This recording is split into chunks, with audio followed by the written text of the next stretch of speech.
പുതിയൊരു വീഡിയോയിലേക്ക് ഏവർക്കും ഒരിക്കൽ കൂടെ സ്വാഗതം. നമ്മുടെ ജീവിതത്തിലെല്ലാം സുഗമമായി നടക്കുമ്പോൾ, പ്രാർത്ഥനയ്ക്ക് തൊട്ടടുത്ത നിമിഷം ഉത്തരം ലഭിക്കുമ്പോൾ ദൈവത്തെ സ്തുതിക്കാനും ആരാധിക്കാനും വളരെ എളുപ്പമാണ്. അങ്ങനെയുള്ള സമയങ്ങളിൽ നമ്മൾ പറയും, ദൈവം എത്ര നല്ലവനാണ്. എന്നാൽ ജീവിതത്തിൽ കടുത്ത പ്രതിസന്ധികൾ നേരിടുമ്പോൾ, കണ്ണുനീരോടെ പ്രാർത്ഥിച്ചിട്ടും ഒരു മറുപടിയും വരാതെ ദൈവം പൂർണ്ണമായി മൗനം പാലിക്കുമ്പോൾ നമ്മുടെ ആത്മീയ നിലവാരം എന്താണ്? അങ്ങനെയുള്ള നിശബ്ദതയുടെ നിമിഷങ്ങളിൽ നമ്മുടെ മനസ്സിൽ ഉയരുന്ന ചോദ്യങ്ങൾ: ദൈവമേ, അങ്ങ് എന്നെ കൈവിട്ടോ? എന്റെ പ്രാർത്ഥനകൾ അങ്ങ് കേൾക്കുന്നില്ലേ? പ്രിയപ്പെട്ടവരെ, ദൈവവചന അടിസ്ഥാനത്തിൽ നാം ചിന്തിക്കുമ്പോൾ നമുക്ക് മനസ്സിലാകുന്ന ഒന്നാമത്തെ സത്യം ഇതാണ്: ദൈവത്തിന്റെ മൗനം എന്നാൽ ദൈവത്തിന്റെ അസാന്നിധ്യമല്ല. അവിടുന്ന് നിങ്ങളുടെ വിശ്വാസത്തിന്റെ ആഴത്തെ പരീക്ഷിക്കുകയാണ്.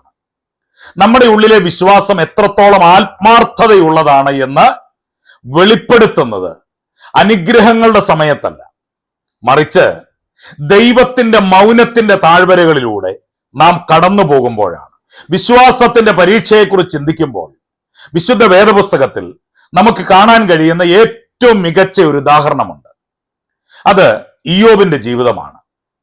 ഇയ്യോബിന്റെ പുസ്തകം 1-ാം അധ്യായത്തിൽ ദൈവത്തിന് തന്നെ ഇയ്യോബിനെ കുറിച്ച് വലിയ സാക്ഷ്യമുണ്ടായിരുന്നു. അവൻ ഭക്തനും നീതിമാനും ദോഷം വിട്ടകലുന്നവനുമായിരുന്നു. എന്നാൽ ഒരൊറ്റ ദിവസം കൊണ്ട് ഇയ്യോബിന്റെ ജീവിതം കീഴ്മേൽ മറിഞ്ഞു. അവന്റെ ആടുമാടുകൾ നഷ്ടപ്പെട്ടു, അവന്റെ ദാസീദാസന്മാർ കൊല്ലപ്പെട്ടു. എല്ലാറ്റിലുമുപരി അവന്റെ 10 മക്കളും ഒരു കൊടുങ്കാറ്റിൽ ഒന്നിച്ചു മരണപ്പെട്ടു. തൊട്ടു പിന്നാലെ അവന്റെ ശരീരത്തിൽ മാരകമായ രോഗം ബാധിച്ചു. ഈ കഠിനമായ വേദനകളുടെ നടുവിൽ ഇയ്യോബ് ദൈവത്തോട് നിലവിളിച്ചു, കഠിനമായ ചോദ്യങ്ങൾ ചോദിച്ചു. എന്നാൽ ഇയ്യോബിന്റെ പുസ്തകത്തിലെ 3-ാം അധ്യായം മുതൽ 37-ാം അധ്യായം വരെ, അതായത് ഏകദേശം 35 അധ്യായങ്ങളിൽ ദൈവം പൂർണ്ണമായി മൗനം പാലിക്കുകയാണ് ചെയ്തത്. ഇയ്യോബിന്റെ സുഹൃത്തുക്കൾ വന്ന് ഇയ്യോബിനെ കുറ്റപ്പെടുത്തി. അവന്റെ ഭാര്യ അവനെ തള്ളിപ്പറഞ്ഞു. എന്നിട്ടും ദൈവം ഇടപെട്ടില്ല. സ്വർഗത്തിൽ നിന്ന് ഒരു ശബ്ദവും കേട്ടില്ല. എന്നാൽ ഈ കഠിനമായ മൗനത്തിന്റെ നടുവിലാണ് ഇയ്യോബ് ചരിത്രത്തിൽ ഏറ്റവും മഹത്തായ ആ വിശ്വാസ പ്രഖ്യാപനം നടത്തുന്നത്. ഇയ്യോബിന്റെ പുസ്തകം 23-ാം അധ്യായം 10-ാം വാക്യം: എന്നാൽ ഞാൻ നടക്കുന്ന വഴി അവൻ അറിയുന്നു, എന്നെ ശോധന കഴിച്ചാൽ ഞാൻ പൊന്നുപോലെ പുറത്തു വരും. ഇയ്യോബിന് ഒരു കാര്യം ഉറപ്പുണ്ടായിരുന്നു: ദൈവം മിണ്ടാതിരിക്കുമ്പോഴും അവന്റെ വഴികളെ കാണുന്നുണ്ട് എന്ന്. ഈ മൗനം അവനെ തകർക്കാനല്ല, അവനെ ശുദ്ധീകരിക്കാനാണ് എന്ന്. ഒടുവിൽ പരീക്ഷയുടെ സമയം കഴിഞ്ഞപ്പോൾ ദൈവം മൗനം വെടിഞ്ഞ് സംസാരിക്കുകയും ഇയ്യോബിന് മുമ്പുണ്ടായിരുന്നതിനേക്കാൾ ഇരട്ടിയായി നൽകി അവനെ അനുഗ്രഹിക്കുകയും ചെയ്തു. നമുക്ക് സ്വർണത്തിന്റെ ഉദാഹരണം എടുക്കാം. ഒരു സ്വർണക്കട്ടി ശുദ്ധമായ തങ്കമായി മാറണമെങ്കിൽ അതൊരു വലിയ അഗ്നിയിലൂടെ കടന്നു പോകണം. സ്വർണം ചൂടാക്കുന്ന വ്യക്തി അതിനടുത്തായി തന്നെ ഇരിപ്പുണ്ടാകും. അവൻ സ്വർണത്തോട് സംസാരിക്കുകയോ ബഹളം വെക്കുകയോ ചെയ്യുന്നില്ല. അവൻ നിശബ്ദനായിരുന്ന് ആ അഗ്നിയുടെ ചൂട് നിയന്ത്രിച്ചുകൊണ്ടേയിരിക്കും. എപ്പോഴാണ് സ്വർണം പൂർണ്ണമായി ശുദ്ധീകരിക്കപ്പെടുന്നത്? ആ ഉരുകിയ സ്വർണത്തിൽ സ്വർണപ്പണിക്കാരന് തന്റെ മുഖം വ്യക്തമായി കാണാൻ സാധിക്കുമ്പോൾ അവൻ ആ പ്രക്രിയ അവസാനിപ്പിക്കും. ഇതുപോലെ തന്നെയാണ് ദൈവവും. നമ്മുടെ ജീവിതത്തിൽ പ്രതിസന്ധികളുടെ അഗ്നി ആളിക്കത്തുമ്പോൾ, ദൈവം മൗനമായിരിക്കുന്നു എന്ന് തോന്നുമ്പോൾ, അവിടുന്ന് നമ്മെ സൂക്ഷ്മമായി നിരീക്ഷിക്കുകയാണ്. നമ്മുടെ ഉള്ളിലെ സ്വാർത്ഥത, അവിശ്വാസം, ലോകമോഹം എന്നിവയെല്ലാം ആ മൗനത്തിന്റെ അഗ്നിയിൽ അവിടെ ഉരുകിത്തീരണം. എപ്പോഴാണോ നമ്മുടെ സ്വഭാവത്തിൽ യേശുക്രിസ്തുവിന്റെ മുഖം, അവിടുത്തെ സ്നേഹം, സഹിഷ്ണുത ഇവയൊക്കെ പ്രതിഫലിക്കുന്നത്, അപ്പോൾ ആ പരീക്ഷയുടെ സമയവും അവസാനിക്കും. ഇന്ന് ഈ വചനം കേൾക്കുന്ന നിങ്ങളുടെ ജീവിതത്തിലും ദൈവത്തിന്റെ മൗനം അനുഭവപ്പെടുന്നുണ്ടാകാം. വർഷങ്ങളായി നിങ്ങൾ ഒരു രോഗസൗഖ്യത്തിനായി പ്രാർത്ഥിക്കുന്നുണ്ടാകാം. തകർന്ന ഒരു ബന്ധം കൂട്ടിച്ചേർക്കാൻ നിങ്ങൾ നിലവിളിക്കുന്നുണ്ടാകാം. അതുമല്ലെങ്കിൽ നിങ്ങളുടെ ബിസിനസ്സിലെ തകർച്ചയിൽ ദൈവത്തിന്റെ സഹായം നിങ്ങൾ അപേക്ഷിക്കുന്നുണ്ടാകാം. മറുപടികൾ ഒന്നും കാണാത്തത് കൊണ്ട് നിങ്ങൾ നിരാശപ്പെടരുത്. ദൈവം മൗനം പാലിക്കുമ്പോൾ നമുക്ക് ചെയ്യാൻ കഴിയുന്ന എന്താണ്? ഒന്നാമതായി, ദൈവത്തിന്റെ സ്വഭാവത്തിൽ സംശയിക്കാതിരിക്കുക. ദൈവം മിണ്ടാതിരുന്നാലും അവിടുന്ന് ഇപ്പോഴും സ്നേഹസ്വരൂപനാണ് എന്ന കാര്യം മറന്നു പോകരുത്. രണ്ടാമതായി, പ്രാർത്ഥന നിർത്തിക്കളയരുത്. ഇയ്യോബ് പ്രാർത്ഥനയും ദൈവവുമായുള്ള സംവാദവും നിർത്തിയില്ല എന്നാണ് നാം കാണുന്നത്. മൂന്നാമത്, വിശ്വാസത്തിൽ ഉറച്ചു നിൽക്കുക. എന്റെ കർത്താവ് എന്നെ കൈവിടില്ല എന്ന ഉറച്ച ബോധ്യം നിങ്ങളുടെ ഉള്ളിൽ ഉണ്ടാകണം. ഓർക്കുക, നിങ്ങളുടെ വിശ്വാസത്തിന്റെ ആഴം വർദ്ധിപ്പിക്കാനും നിങ്ങളെ ആത്മീയമായി ഒരു വലിയ തലത്തിലേക്ക് ഉയർത്താനും വേണ്ടിയാണ് ദൈവം ഇപ്പോൾ മൗനമായിരിക്കുന്നത്. ഈ പരീക്ഷാ സമയം കഴിയുമ്പോൾ നിങ്ങൾ തങ്കം പോലെ പ്രകാശത്തോടെ പുറത്തു വരും. മനുഷ്യരായ നമ്മുടെ ഏറ്റവും വലിയ പരിമിതി എന്താണെന്ന് ചോദിച്ചാൽ, നമ്മുടെ കണ്ണുകൾക്ക് മുൻപിലുള്ള ദൃശ്യങ്ങൾ മാത്രമേ നമുക്ക് കാണാൻ സാധിക്കൂ. എന്നാൽ ദൈവമാകട്ടെ ആകാശത്തിനും ഭൂമിക്കും മുകളിൽ ഇരുന്നു കൊണ്ട് നമ്മുടെ ഭൂതകാലവും വർത്തമാനകാലവും ഭാവി കാലവും ഒരുപോലെ കാണുകയാണ്. പലപ്പോഴും ദൈവം മൗനമായിരിക്കുമ്പോൾ നമ്മൾ ചിന്തിക്കുന്ന ഒരു കാര്യമുണ്ട്: ദൈവം ഒന്നും ചെയ്യുന്നില്ല, ദൈവം നിഷ്ക്രിയനാണ് എന്നാണ്. എന്നാൽ ആത്മീക യാഥാർത്ഥ്യം അതല്ല. ദൈവം മിണ്ടാതിരിക്കുമ്പോൾ ദൈവം അണിയറയിൽ നിങ്ങൾക്കായി വലിയൊരു അത്ഭുതം ഒരുക്കിക്കൊണ്ടിരിക്കുകയാണ്. നമ്മൾ പ്രാർത്ഥിക്കുന്ന നിമിഷം തന്നെ കാര്യങ്ങൾ നടക്കണമെന്നാണ് നമ്മുടെ ആഗ്രഹം. എന്നാൽ നമ്മുടെ താല്പര്യങ്ങൾക്കപ്പുറം നമ്മുടെ ജീവിതത്തെക്കുറിച്ച് ദൈവത്തിന് വലിയൊരു മാസ്റ്റർ പ്ലാൻ. ആ പ്ലാൻ പൂർത്തിയാക്കാൻ ചിലപ്പോൾ കാര്യങ്ങൾ രഹസ്യമായി പശ്ചാത്തലത്തിൽ നടക്കേണ്ടതായിട്ടുണ്ട്. ഇതിന് ബൈബിളിൽ രണ്ട് മനോഹരമായ ചരിത്രങ്ങളുണ്ട്. ഒന്നാമത്തേത് പഴയ നിയമത്തിലെ യോസഫിന്റെ ജീവിതമാണ്. സ്വന്തം സഹോദരന്മാർ അവനെ ഒരു പൊട്ടക്കുഴിയിലേക്ക് തള്ളിയിട്ടു. പിന്നീട് അടിമയായി വിറ്റു. പോത്തിഫറിന്റെ വീട്ടിൽ അവൻ വിശ്വസ്തനായിരുന്നിട്ടും വ്യഭിചാരക്കുറ്റം ചുമത്തി അവനെ ജയിലിലടച്ചു. ഈ സംഭവങ്ങളിൽ എങ്ങും ദൈവം സ്വർഗത്തിൽ നിന്ന് വന്ന് ജോസഫിനോട് സംസാരിക്കുന്നില്ല. വർഷങ്ങളോളം നീണ്ട കഠിനമായ മൗനം. ജോസഫിന് വേണമെങ്കിൽ ചിന്തിക്കാമായിരുന്നു, ഞാൻ ദൈവത്തെ ഭയന്ന് ജീവിച്ചിട്ടും എന്തുകൊണ്ട് ദൈവം മൗനമായിരിക്കുന്നു എന്ന്. എന്നാൽ ബൈബിൾ സൂക്ഷ്മമായി പഠിച്ചാൽ ഒരു കാര്യം നമുക്ക് മനസ്സിലാവും. ആ മൗനത്തിന്റെ സമയത്തെല്ലാം ദൈവം പശ്ചാത്തലത്തിൽ പ്രവർത്തിക്കുകയായിരുന്നു. പോത്തിഫറിന്റെ വീട് അവന് ഭരണകാര്യങ്ങൾ പഠിക്കാനുള്ള ഇടമായി മാറി. കാരാഗ്രഹം അവന് രാജകൊട്ടാരത്തിലേക്കുള്ള വഴി തുറന്നു കൊടുത്തു. ഒടുവിൽ ഒരൊറ്റ ദിവസം കൊണ്ട് അവൻ ഈജിപ്റ്റ് എന്ന രാജ്യത്തിന്റെ പ്രധാനമന്ത്രിയായി മാറുകയാണ്. ദൈവം മൗനമായിരുന്ന ജോസഫിനെ ഒരു വലിയ സാമ്രാജ്യം ഭരിക്കാനായി ഒരുക്കിയെടുക്കുകയായിരുന്നു. രണ്ടാമത്തെ ചരിത്രം പുതിയ നിയമത്തിലെ ലാസറിന്റെ മരണമാണ്. യോഹന്നാന്റെ സുവിശേഷം 11-ാം അധ്യായത്തിലാണ് ഈ സംഭവം നമ്മൾ കാണുന്നത്. ലാസർ രോഗിയാണെന്ന് അറിഞ്ഞിട്ടും യേശു താൻ ഇരുന്ന സ്ഥലത്ത് 2 ദിവസവും കൂടെ മൗനമായി തുടർന്നു. അവൻ ഉടനെ വന്നില്ല. മാർത്തയും മറിയും വിചാരിച്ചു യേശുവിന് തങ്ങളോട് സ്നേഹമില്ല എന്ന്. ഒടുവിൽ ലാസർ മരിച്ച് അടക്കം ചെയ്ത് 4 ദിവസം കഴിഞ്ഞാണ് യേശു വരുന്നത്. മാനുഷികമായി എല്ലാം അവസാനിച്ചു. എന്നാൽ യേശുവിന്റെ മൗനത്തിന് കാരണം എന്തായിരുന്നു? യേശുവിന് ലാസറിനെ കേവലം ഒരു രോഗത്തിൽ നിന്ന് സുഖപ്പെടുത്തുക മാത്രമല്ല ചെയ്യേണ്ടിയിരുന്നത്, മറിച്ച് മരണപ്പെട്ടവനെ ഉയർപ്പിച്ചുകൊണ്ട് ദൈവത്തിന്റെ മഹത്വം ലോകത്തിന് കാണിച്ചു കൊടുക്കുക എന്ന ആ വലിയ പദ്ധതി പശ്ചാത്തലത്തിൽ കർത്താവിന്റെ മനസ്സിലുണ്ടായിരുന്നു. ഒരു അധ്യാപകന്റെയും വിദ്യാർത്ഥിയുടെയും ഉദാഹരണം ഇതിന് വളരെ അനുയോജ്യമാണ്. ഒരു ക്ലാസ് നടക്കുമ്പോൾ അധ്യാപകൻ നിരന്തരം സംസാരിച്ചു കൊണ്ടിരിക്കും, കാര്യങ്ങൾ കുട്ടികളെ പഠിപ്പിച്ചുകൊണ്ടേയിരിക്കും. എന്നാൽ പരീക്ഷാ ഹാളിൽ അധ്യാപകൻ പൂർണ്ണമായും നിശബ്ദനായിരിക്കും. എന്തുകൊണ്ടാണ് അധ്യാപകൻ അവിടെ മിണ്ടാതിരിക്കുന്നത്? അതിന്റെ അർത്ഥം അധ്യാപകന് വിദ്യാർത്ഥിയോട് ദേഷ്യമാണെന്നോ അല്ലെങ്കിൽ അധ്യാപകൻ അവിടെ ഇല്ലെന്നോ ആണോ അതിന്റെ അർത്ഥം? ഒരിക്കലുമല്ല. വിദ്യാർത്ഥി തന്റെ കഴിവ് തെളിയിക്കേണ്ട സമയമാണത്. അതുപോലെ തന്നെയാണ് നിങ്ങൾക്കായി തുറക്കേണ്ട വാതിലുകൾ, നിങ്ങൾ കണ്ടുമുട്ടേണ്ട വ്യക്തികൾ, മാറേണ്ട സാഹചര്യങ്ങൾ, ഇവയെല്ലാം ദൈവം നിശബ്ദമായി ഒരുക്കിക്കൊണ്ടിരിക്കുകയാണ്. നിങ്ങളുടെ ജീവിതത്തിൽ ഇപ്പോൾ കാണുന്ന അടഞ്ഞ വാതിലുകളെയും ശൂന്യതകളെയും കണ്ട് നിങ്ങൾ ഭയപ്പെടരുത്. ദൈവം മിണ്ടാതിരിക്കുന്നു എങ്കിൽ അവിടുന്ന് നിങ്ങൾക്കായി ഒരു വലിയ മാറ്റം കരുതി വെച്ചിട്ടുണ്ട്. യോസെഫിന്റെ ജയിൽവാസം പ്രധാനമന്ത്രി പദത്തിലേക്കുള്ള ഒരുക്കമായിരുന്നു. ലാസറിന്റെ മരണം ഉയർത്തെഴുന്നേൽപ്പിന്റെ മഹത്വത്തിലേക്കുള്ള വഴിയായിരുന്നു. അതുകൊണ്ട് ദൈവത്തിന്റെ മൗനത്തെ അവിടുത്തെ വിസമ്മതമായി കാണരുത്. കർത്താവ് പശ്ചാത്തലത്തിൽ നിങ്ങൾക്കായി പ്രവർത്തിക്കുന്നു എന്ന ഉറപ്പോടെ, പ്രത്യാശയോടെ നിങ്ങൾ കാത്തിരിക്കുക. ദൈവത്തിന്റെ പ്രവൃത്തി വെളിപ്പെടുമ്പോൾ അത് നിങ്ങളുടെ ജീവിതത്തിലെ ഏറ്റവും വലിയ അത്ഭുതമായിരിക്കും. മനുഷ്യരായ നമ്മുടെ പ്രാർത്ഥനകളുടെ സ്വഭാവം പലപ്പോഴും എങ്ങനെയുള്ളതാണ്? നമ്മൾ ദൈവസന്നിധിയിൽ വരുന്നത് ആവശ്യങ്ങളുടെ വലിയൊരു ലിസ്റ്റുമായിട്ടാണ്. എനിക്ക് ജോലി വേണം, എനിക്ക് വീട് വേണം, എനിക്ക് രോഗസൗഖ്യം വേണം, സാമ്പത്തിക ഭദ്രത വേണം എന്നിങ്ങനെ നമ്മൾ പ്രാർത്ഥിച്ച ഉടനെ തന്നെ ദൈവം ഇതെല്ലാം നൽകിയാൽ നമ്മൾ എന്ത് ചെയ്യും? നമ്മൾ ആ അനുഗ്രഹങ്ങളും വാങ്ങി നമ്മുടെ സ്വന്തം വഴിക്ക് നമ്മൾ പോകും. പിന്നീട് ദൈവത്തെ ഓർക്കാൻ പോലും നമുക്ക് സമയം കാണില്ല. പലപ്പോഴും നമ്മൾ സ്നേഹിക്കുന്നത് ദൈവത്തെ അല്ല, മറിച്ച് ദൈവത്തിന്റെ കരങ്ങളിലുള്ള അനുഗ്രഹങ്ങളെയാണ്. എന്നാൽ ദൈവത്തിന് നമ്മളുമായി ഒരു ആഴമേറിയ വ്യക്തിപരമായ ബന്ധം വേണം.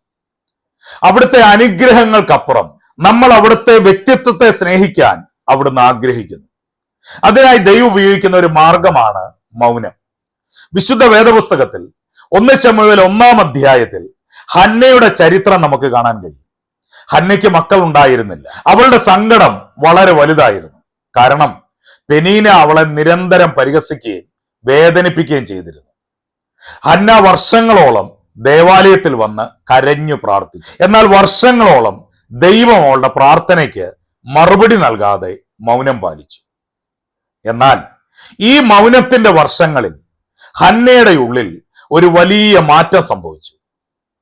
ആദ്യമൊക്കെ അവൾ പ്രാർത്ഥിച്ചത്, എനിക്കൊരു മകൻ വേണം, പെനീനയുടെ മുൻപിൽ എനിക്ക് തല ഉയർത്തി ജീവിക്കണം, ഇങ്ങനെയുള്ള സ്വാർത്ഥമായ ചിന്തയോടെ ആയിരിക്കാം. എന്നാൽ ദൈവത്തിന്റെ മൗനം നീണ്ടപ്പോൾ അവളുടെ പ്രാർത്ഥനയുടെ തലം മാറി. അവൾ ദൈവത്തോടൊരു ഉടമ്പടി ചെയ്തു. 1 ശമൂവേലിന്റെ പുസ്തകം 1-ാം അധ്യായം 11-ാം വാക്യം. സൈന്യങ്ങളുടെ യഹോവേ, അടിയന്റെ സങ്കടം നോക്കി അടിയനെ ഓർക്കുകയും അടിയനെ മറക്കാതെ ഒരു പുരുഷ സന്താനത്തെ നൽകുകയും ചെയ്താൽ അടിയൻ അവനെ അവന്റെ ജീവപര്യന്തം യഹോവയ്ക്ക് കൊടുക്കും. നോക്കൂ, ദൈവത്തിന്റെ മൗനം ഹന്നയെ ദൈവത്തോട് കൂടുതൽ അടുപ്പിച്ചു. അവൾ ദൈവത്തിന്റെ ഹൃദയത്തോട് ചേർന്ന് നിന്ന് പ്രാർത്ഥിക്കാൻ തുടങ്ങി. ഒടുവിൽ ദൈവം മൗനം വെടിഞ്ഞപ്പോൾ അവൾക്ക് ലഭിച്ചത് വെറും ഒരു മകനെയല്ല, മറിച്ച് ഇസ്രായേൽ രാജ്യത്തിന്റെ ചരിത്രം തിരുത്തി കുറിച്ച ശമൂവേൽ എന്ന മഹാനായ പ്രവാചകനെയാണ്. ദൈവത്തിന്റെ മൗനം ഹന്നയെ ഒരു സാധാരണ അമ്മയിൽ നിന്ന് ഒരു പ്രവാചകന്റെ അമ്മയായി ഉയർന്നു. നമുക്ക് ഒരു ചെറിയ കുട്ടിയുടെ ഉദാഹരണം ചിന്തിച്ചു നോക്കാം. അച്ഛൻ ജോലി കഴിഞ്ഞ് വരുമ്പോൾ അച്ഛന്റെ കയ്യിൽ മിഠായികളോ കളിപ്പാട്ടങ്ങളോ ഉണ്ടാവും. കുട്ടി ഓടി വന്ന് അച്ഛന്റെ കയ്യിലെ മിഠായി വാങ്ങി ഒരൊറ്റ ഓട്ടം ഓടും. അവൻ അച്ഛന്റെ മുഖത്തേക്ക് നോക്കാറില്ല, അച്ഛനോട് സംസാരിക്കാറില്ല. അവന്റെ ശ്രദ്ധ മുഴുവൻ ആ സമ്മാനങ്ങളിലാണ്. എന്നാൽ ഒരു ദിവസം അച്ഛൻ വെറും കൈയോടെ വരുന്നു. സമ്മാനങ്ങൾ ഒന്നും കാണാതെ വരുമ്പോൾ കുട്ടി അച്ഛന്റെ മുഖത്തേക്ക് നോക്കും, അച്ഛന്റെ മടിയിൽ കയറിയിരിക്കും, അച്ഛനെ കെട്ടിപ്പിടിക്കും. അവിടെയാണ് അച്ഛനും മകനും തമ്മിലുള്ള ബന്ധത്തിന്റെ ആഴം വർദ്ധിക്കുന്നത്. ദൈവം ചിലപ്പോൾ നമ്മുടെ പ്രാർത്ഥനകൾക്ക് ഉത്തരം നൽകാതെ മൗനമായിരിക്കുന്നത് ഇതിനു വേണ്ടിയാണ്. നമ്മൾ ദൈവത്തിന്റെ കരത്തിലെ സമ്മാനങ്ങൾ മാത്രം നോക്കാതെ ദൈവത്തിന്റെ മുഖം അന്വേഷിക്കാൻ വേണ്ടിയാണ്. ആ മൗനത്തിന്റെ സമയത്ത് നമ്മൾ കൂടുതൽ സമയം പ്രാർത്ഥനയിൽ ചെലവഴിക്കും, ഉപവസിക്കും, വിശുദ്ധ വേദപുസ്തകം വായിക്കും. അങ്ങനെ അറിയാതെ തന്നെ നമ്മൾ ദൈവത്തോട് കൂടുതൽ കൂടുതൽ അടുത്തുകൊണ്ടേയിരിക്കും. പ്രിയ സഹോദരങ്ങളെ, നിങ്ങളുടെ ജീവിതത്തിലെ ദൈവത്തിന്റെ മൗനത്തെ ഒരു ശിക്ഷയായി കാണരുത്. അത് ദൈവസന്നിധിയിലേക്ക് കൂടുതൽ അടുക്കാനുള്ള ഒരു ക്ഷണക്കത്തായി കാണുക. നിങ്ങൾ ദൈവത്തിൽ നിന്ന് അകന്നു പോയത് കൊണ്ടായിരിക്കാം ഒരുപക്ഷെ ഈ മൗനം. അല്ലെങ്കിൽ നിങ്ങളുമായി കൂടുതൽ സമയം ചെലവഴിക്കാൻ ദൈവം ആഗ്രഹിക്കുന്നത് കൊണ്ടായിരിക്കും. അതുകൊണ്ട് മറുപടികൾ വൈകുമ്പോൾ നിരാശരായി പ്രാർത്ഥന ഉപേക്ഷിക്കരുത്. മറിച്ച് ഹന്നയെ പോലെ ദൈവസന്നിധിയിൽ ഹൃദയം പകരുക, ദൈവത്തോട് കൂടുതൽ അടുക്കുക. നിങ്ങൾ ദൈവത്തോട് അടുക്കുമ്പോൾ അവിടുന്ന് നിങ്ങളുടെ പ്രാർത്ഥനകൾക്ക് ഉത്തരം നൽകുക മാത്രമല്ല, നിങ്ങളുടെ ജീവിതത്തെ തന്നെ മാറ്റിമറിക്കുകയും ചെയ്യും. മനുഷ്യരായ നമുക്ക് സമയത്തെക്കുറിച്ച് കൃത്യമായ ഒരു ധാരണയുണ്ട്. 21-ാം നൂറ്റാണ്ടിൽ ജീവിക്കുന്ന നമ്മൾ ഇൻസ്റ്റന്റ് കാര്യങ്ങളുടെ പിന്നാലെ പോകുന്നവരാണ്. Instant food, instant messaging, instant വിജയം എല്ലാം പെട്ടെന്ന് നടക്കണം. അതുകൊണ്ട് തന്നെ പ്രാർത്ഥനയുടെ കാര്യത്തിലും നമ്മൾ ഇതേ വേഗതയാണ് ആഗ്രഹിക്കുന്നത്.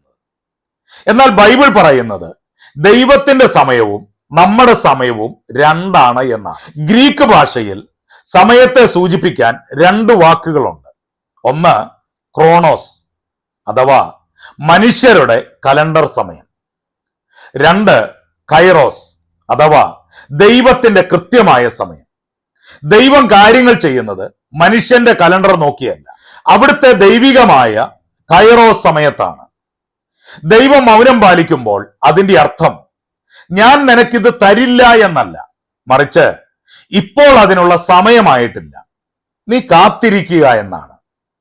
വിശുദ്ധ വേദപുസ്തകത്തിൽ ദൈവത്തിന്റെ വാഗ്ദത്വവും കാത്തിരിപ്പും വ്യക്തമാക്കുന്ന ഏറ്റവും വലിയ ചരിത്രം അബ്രഹാമിന്റെ ജീവിതമാണ്. അബ്രഹാമിന് 75 വയസ്സുള്ളപ്പോഴാണ് ദൈവം അബ്രഹാമിനോട് സംസാരിക്കുന്നത്. ഞാൻ നിന്നെ വലിയൊരു ജാതിയാക്കും, നിനക്കൊരു മകനെ തരും. അബ്രഹാം അത് വിശ്വസിച്ചു.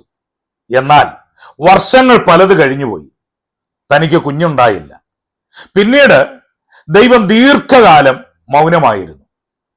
അബ്രഹാമിനും സാറയ്ക്കും പ്രായം കൂടിക്കൂടി വന്നു. മാനുഷികമായ എല്ലാ വഴികളും അടഞ്ഞു. ദൈവം എന്തുകൊണ്ടാണ് ഇത്രയും കാലം മൗനമായിരുന്നത്? അബ്രഹാമിന് 76-ാമത്തെയോ 80-ാമത്തെയോ വയസ്സിൽ മകനെ നൽകാമായിരുന്നില്ല, തീർച്ചയായും നൽകാമായിരുന്നു. എന്നാൽ ദൈവം മൗനമായിരുന്നു കാത്തിരുന്നത് ഒരു പ്രത്യേക സമയത്തിന് വേണ്ടിയായിരുന്നു. ഒടുവിൽ അബ്രഹാമിന് 100 വയസ്സും സാറയ്ക്ക് 90 വയസ്സുമുള്ളപ്പോൾ ഇനി ഒരു കുഞ്ഞുണ്ടാകാൻ ശാസ്ത്രീയമായി യാതൊരു സാധ്യതയുമില്ലാത്ത സമയത്ത് ദൈവം തന്റെ മൗനം വെടിഞ്ഞു. വാഗ്ദത്ത സന്തതിയായ ഇസഹാക്ക് ജനിച്ചു. ഇവിടെയാണ് ദൈവത്തിന്റെ ജ്ഞാനം നമ്മൾ മനസ്സിലാക്കേണ്ടത്. അബ്രഹാമിന് നേരത്തെ കുഞ്ഞുണ്ടായിരുന്നു എങ്കിൽ ലോകം പറയുമായിരുന്നു അത് പ്രകൃതി നിയമം അനുസരിച്ചുണ്ടായതാണെന്ന്. എന്നാൽ എല്ലാ സാധ്യതകളും അവസാനിച്ച ശേഷം ദൈവം അത് നൽകിയപ്പോൾ അത് ദൈവത്തിന്റെ മാത്രം അത്ഭുത പ്രവൃത്തിയാണെന്ന് ലോകത്തിന് മനസ്സിലായി. ദൈവത്തിന്റെ മൗനമായ കാത്തിരിപ്പ് അത്ഭുതത്തിന്റെ വ്യാപ്തി വർദ്ധിപ്പിച്ചു. നമുക്ക് പ്രകൃതിയിൽ നിന്നൊരു ഉദാഹരണം എടുത്തു നോക്കാം. നമ്മൾ മണ്ണിൽ ചീരവിത്ത് നട്ടാൽ ഏതാനും ആഴ്ചകൾക്കുള്ളിൽ അത് വളർന്നു വരും, നമുക്ക് വിളവെടുക്കാനും സാധിക്കും. എന്നാൽ അതിന്റെ ആയുസ് വളരെ കുറവാണ്. അതേസമയം നമ്മളൊരു പ്ലാവോ മാവോ ആണ് നടുന്നതെങ്കിൽ അത് വളർന്ന് ഫലം തരാൻ വർഷങ്ങളോളം കാത്തിരിക്കേണ്ടി വരും. ആ വർഷങ്ങളിൽ പുറമേക്ക് വലിയ മാറ്റങ്ങൾ ഒന്നും കാണില്ല, ചെടി മൗനമായി വളരുകയായിരിക്കും. എന്നാൽ അത് ഫലം തരാൻ തുടങ്ങിയാൽ അത് തലമുറകളോളം നിലനിൽക്കും. നിങ്ങളുടെ ജീവിതത്തിൽ ദൈവം തരാൻ ഉദ്ദേശിക്കുന്ന അനുഗ്രഹം കേവലം ഒരു ചീര പോലെ താൽക്കാലികമായ ഒന്നല്ല, അത് തലമുറകളോളം നിലനിൽക്കുന്ന വലിയൊരു വൃക്ഷം പോലെ ആഴമുള്ളതായിരിക്കും. അതിനാണ് ഈ മൗനമായ കാത്തിരിപ്പ്. ദൈവം തക്ക സമയത്ത് കാര്യങ്ങൾ ചെയ്യുമ്പോൾ അത് ഏറ്റവും ഭംഗിയുള്ളതും മാറ്റമില്ലാത്തതുമായിരിക്കും. പ്രിയ സഹോദരങ്ങളെ, ഇന്ന് നമ്മൾ ദൈവത്തിന്റെ മൗനത്തെക്കുറിച്ച് 4 പ്രധാനപ്പെട്ട കാര്യങ്ങളാണ് ചിന്തിച്ചത്. ഒന്നാമതായി, ദൈവം നിങ്ങളുടെ വിശ്വാസത്തെ ശുദ്ധീകരിക്കുകയാണ്. 2, ദൈവം പശ്ചാത്തലത്തിൽ നിങ്ങൾക്കായി വലിയൊരു കാര്യം ഒരുക്കുകയാണ്. 3, അവിടുത്തെ സന്നിധിയിലേക്ക് നിങ്ങളെ കൂടുതൽ അടുപ്പിക്കുകയാണ്. 4, അത് ദൈവത്തിന്റെ ശരിയായ സമയത്തിനായുള്ള കാത്തിരിപ്പാണ്. പ്രിയപ്പെട്ടവരെ, അതുകൊണ്ട് ദൈവത്തിന്റെ മൗനം ഒന്നിന്റെയും അവസാനമല്ല, അത് ദൈവത്തിന്റെ നിരസിക്കലുമല്ല. പ്രാർത്ഥനകൾക്ക് മറുപടി ലഭിക്കാത്ത ഈ നിമിഷങ്ങളിൽ നിരാശപ്പെടാതെ വിശ്വാസത്തോടെ കർത്താവിനായി നിങ്ങൾ കാത്തിരിക്കുക. യെശയ്യാ പ്രവചനം 40-ാം അധ്യായം 31-ാം വാക്യം പറയുന്നു, യഹോവയെ കാത്തിരിക്കുന്നവർ ശക്തിയെ പുതുക്കും, അവർ കഴുകന്മാരെ പോലെ ചിറകടിച്ചു കയറും, അവർ തളർന്നു പോകാതെ ഓടുകയും ക്ഷീണിച്ചു പോകാതെ നടക്കുകയും ചെയ്യും. പ്രിയ സഹോദരങ്ങളെ, ഈ വചനങ്ങൾ നിങ്ങളുടെ ജീവിതത്തിൽ വലിയൊരു പ്രത്യാശ നൽകട്ടെ എന്ന് ആത്മാർത്ഥമായി ഞാൻ പ്രാർത്ഥിക്കുന്നു. എല്ലാ ദിവസവും ഇതുപോലെയുള്ള ക്രിസ്തീയ സന്ദേശങ്ങൾ, നിങ്ങളുടെ ആത്മീയ ജീവിതത്തിന് ഉതകുന്ന അനുഗ്രഹിക്കപ്പെട്ട സന്ദേശങ്ങൾ കേൾക്കാൻ ഇപ്പോൾ തന്നെ ഈ ചാനൽ സബ്സ്ക്രൈബ് ചെയ്യുക. വീഡിയോ ഇപ്പോൾ തന്നെ ലൈക്ക് ചെയ്യുക. നിങ്ങളുടെ സ്നേഹിതർക്കും നിങ്ങളുടെ കുടുംബാംഗങ്ങൾക്കും നിങ്ങളുടെ പ്രിയപ്പെട്ടവർക്കും ഈ സന്ദേശം ഷെയർ ചെയ്തു കൊടുക്കുക. ദൈവം നിങ്ങളെ സമൃദ്ധമായി അനുഗ്രഹിക്കട്ടെ.